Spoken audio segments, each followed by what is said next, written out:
Assalamualaikum warahmatullahi wabarakatuh. Saat ini kami berada di kawasan objek wisata Masjid Jami. Masjid ini dibangun pada tahun 1901,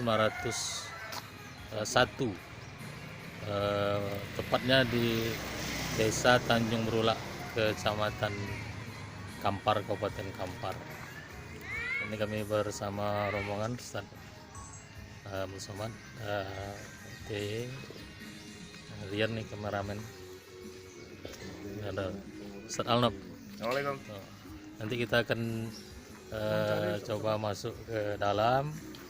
Kita lihat ini menurut sejarah, riwayatnya ini tanpa paku dibangun.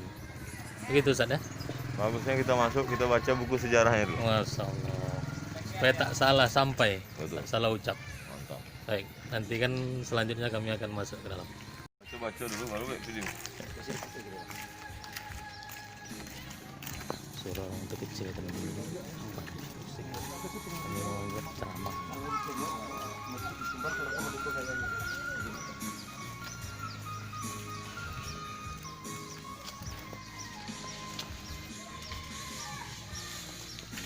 Nah, inilah kami sudah berada di dalam komplek. Sebentar lagi kami akan masuk ke dalam.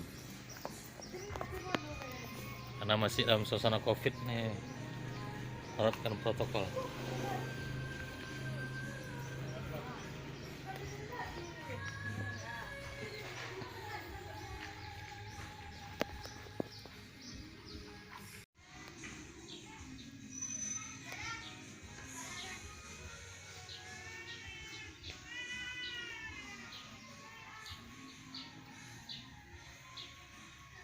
Teman guys, kita lihat batu fondasi yang berlebih. Jadi ini kayu-kayu ini yang dibawa oleh tokoh-tokoh adat, langsung ambil alih aja. Itu punya tiang kok saja letak. Gimana pun di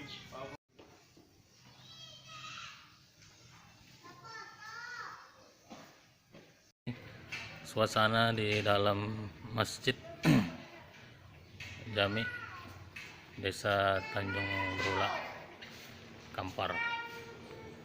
Ini terdapat banyak tiang. Kalau kita perhatikan, tak ada satupun yang menggunakan paku. Nanti akan kita gali sejarah awal mula didirikannya masjid ini. Ini dapat kita lihat tempat mihrab, tempat imam memimpin sholat jamaah, dan mimbar untuk khatib.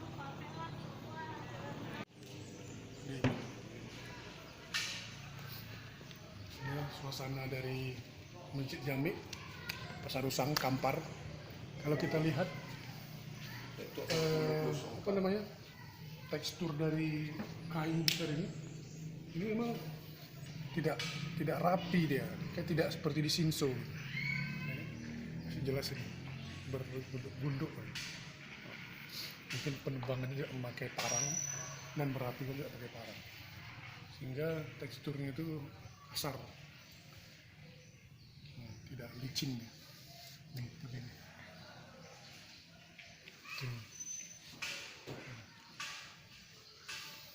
Ini udah dicat, tapi masih bisa dilihat dalamnya bahwa ini memang bukan hasil dari mesin Shinso, mesin apa namanya, somel. Yang dibangun waktu itu belum ada mesin untuk pengetaman kayunya.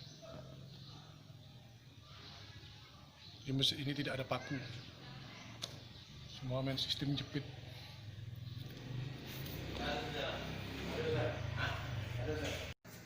Assalamualaikum warahmatullahi wabarakatuh. Selamat pagi Indonesia. Saat ini kami berada di Masjid Jami Air Tiris, Kecamatan Kampar, Kabupaten Kampar di Riau. Masjid ini dibangun tahun 1901, artinya itu udah 119 tahun yang lalu.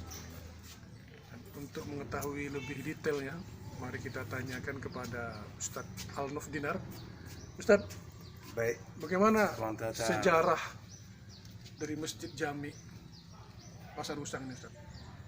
Jadi Masjid Jami ini didirikan oleh nenek mama 12 suku yang diinisiasi Datuk Engku Muda Songkal dan dibangun oleh arsitektur Burhanuddin nama beliau. Berhenti.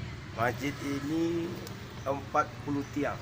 Dia ambil dari kayu-kayu besar di hutan yang ada sekitar kita ini. Kemudian 40 tiang ini asalnya karena jumlah jemaah Jumat minimal 40. Masya Allah begitu ya, filosofi Tapi ya. ada yang menarik bang. Berarti apa? Kental mazhab Syafi'i. Kental mazhab Syafi'i Ustaz. Cuma ada yang menarik Ustaz. Ketika akan dibangun, masyarakat lihat kayu besar di hutan, tapi ada 2 pokok kayu menghilang. Begitu akan diambil masyarakat, tiba-tiba hilang. Maka mengadu ke Tuan Muda Engku Songkal tadi. Kata Tuan Muda, Datuk Engku Muda Songkal. Datuk Engku Muda Songkal tadi, beliau baca subhanallah. Lalu esoknya pergi bersama ke tempat kayu tadi, disuruh seorang anak muda azan. Azan dia muncul dari kayu tadi. Masya Allah. Hari ini orang kalau azan kita hilang orang. Dulu kalau azan muncul muncul. kayu. Dulu kalau azan kayu yang hilang pun nampak. Sekarang azan orang pula hilang. Sudah ada dekat masjid hilang dia. Hebatnya kayu masjid ini tanpa paku. Tanpa paku ya. Tanpa Terus paku. kayu yang 2 tadi masih ada? Masih ada Ustaz. Di dalam itu ditulis orang, ditandai dengan kaligrafi tulisan bismillah. Sehingga kalau nampak ada tiang bertulis kaligrafi, kalau dibaca bismillah, itulah yang 2 tadi itu Ustaz. Kayu yang hilang tadi. Yang hilang tadi Ustaz. Ada infonya, kabarnya ada batu di tempat wudhu itu. Itu gimana ceritanya, Ustaz? Ada Jadi, batu kepala kerbau itu. Setiap kepala suku dulu mengambil batu sungai untuk alas tiang utama. Oh, pondasinya. Pondasi. Waktu itu belum ada cor ya? Belum ada cor Ustaz. Zaman kita tak semaju sekarang. Lebih 1 batu. Maka diletakkan di tempat wudhu. Ketika letak tempat wudhu, kata orang di sini, kemanapun dipindahkan dia kembali ke tempat itu. Tak rela dia pindah. Senang dia berendam di tempat wudhu itu ya. Senang berendam tempat wudhu tadi. Dan dia menjadi bukti sejarah dia semestinya ikut bagian daripada masjid. Patut Ustaz datang ngusap-ngusap batu itu tadi. Iya. Mungkin namanya Apa karomahnya berkahnya batu itu? Ustaz. Karomahnya ada itu Ustaz. Jadi boleh itu, boleh. Tak ada masalah Ustaz. Semua segala sesuatu itu ada berkah. Maka kita mengambil Iya, keberkahannya. batu ini kan tiap saat 5 waktu mendengarkan azan kan. Dengarkan azan. Orang banyak berzikir di sini. Anak mengaji terdengar oleh batu tadi. Maka dia punya keberkahan. Ya, ya. Jadi Terus Ustadz Abdul Somad mungkin bisa memberikan semacam nasihat kepada kami bagaimana adab kira-kira masuk masjid ini, Ustadz. Ini kan masjid tua. Masuk masjidnya foto-foto aja, sholat sunat tahiyatul masjid. Iza dakhala ahadukumul masjid, kalau kamu masuk masjid fala yajlis, jangan duduk hatta yusalli raka'ataini, sholat sunat 2 rakaat tahiyatul masjid. Tempat-tempat kita sujud di dalam masjid ini menjadi saksi nanti di hari akhirat. Kalau kita tengok kayu-kayu nih kasar dia. Kasar menunjukkan kayu ini dikampak. Saya pegang kayu itu tadi tak terbayang saya berapa Tak titik, disinso ya. berapa tetes peluh keringat datuk-datuk kepala-kepala suku orang-orang itu dulu, berapa orang yang manjat segala macam masang 119 tahun namanya tak dikenang tapi tiap hari dapat pahala mengalir. Dia tak terkenal, dia tak populer, subscribe-nya tak banyak tapi tiap hari pahala mengalir ke dia, termasuk tadi kita sholat mengalir ke dia. Jadi sebetulnya datuk-datuk nenek mamak dulu mengajarkan kita bagaimana cerdas beramal singkat, tapi pahalanya mengalir, amal jariah. Bagaimana untuk generasi muda milenial sekarang nih? Generasi milenial nih asik ngopi-ngopi aja, Foto-foto. foto-foto, habis itu mesti dibawa anak-anak muda kemari. Nanti kita bawa anak muda kemari pakai motor, touring dari Pekanbaru. Habis itu balik masuk angin. ini Ustaz cuma 50 kilo lebih kurang dari Pekanbaru Ustaz. Kita bawa anak muda ke sini, kita cerita kan, gini. Nah, mereka dulu udah buat ini. Kalian mau buat apa nanti? Mudah-mudahan dari sekian banyak mereka itu punya ide untuk bangun masjid. Nanti kalau saya mati, saya akan bangun masjid, tiangnya juga 40. Kalau dari arsiteknya ini kan sepertinya ada pengaruh juga dari Jawa. Gimana menurut Ustaz? Kalau dilihat dari Datuk Engku Muda Songkal itu kan wali Allah. Putus kajian. Pejamnya mata, nampaknya masjid Demak. Demak, langsung bisa dibuat.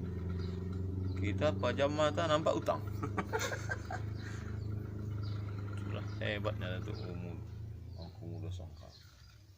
Baiklah, para sahabat Ustadz UJR, Ustadz Jamal UJR. Jadi untuk mengakses Masjid Raya ini kita bisa dari Pekanbaru sekitar 50 km masuk ke Air Tiris. Kalau kita belok payah kanan. hubungi Ustaz Tatang, tak bawa kemari. Bisa hubungi saya, nanti siapapun nomor kita bawa handphone. ke sini. Kalau perlu touring dari Pekanbaru. Yes. Masuk pasar Air Tiris, belok kanan sekitar 2 km. Di sebelah kanan posisi. Balik Kalau dari Sumatera Barat kita posisinya sebelah kiri. sebelum Pasar pasar. Air Tiris, sebelum pasar. Balik makan durian. Nah, habis dari itu makan durian di Sungai Pinang. Iya, salah. Mantap. Mainkan. Oke? Like jangan lupa. Subscribe, like, and share. Assalamualaikum. Waalaikumsalam.